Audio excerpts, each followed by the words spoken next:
بسم اللہ الرحمن الرحیم خلق الانسان من علق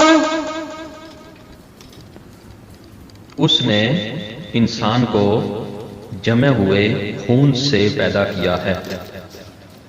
لفظ ترجمہ خلق یخلق خلقا سے ہے اور اس کا مطلب ہے پیدا کیا، یعنی اللہ تعالیٰ کی ذات نے پیدا کیا۔ الانسان انسان کو، یعنی اس سے مراد آدمی ہے۔ من علق، من کا مطلب ہے سے، مثال خرجت من السیارہ کہ میں گاڑی سے نکلا۔ علق کا مطلب ہے جمع ہوئے خون سے، یعنی خون کا لوتھڑا۔ تو اللہ تعالیٰ نے فرمایا ہے کہ ہم نے انسان کو خون کے لوتھڑے سے، یعنی جمع ہوئے خون سے پیدا کیا ہے۔ تو اس آیت کریمہ کا مکمل ترجمہ یوں بنے گا، اس نے انسان کو جمع ہوئے خون سے پیدا کیا ہے۔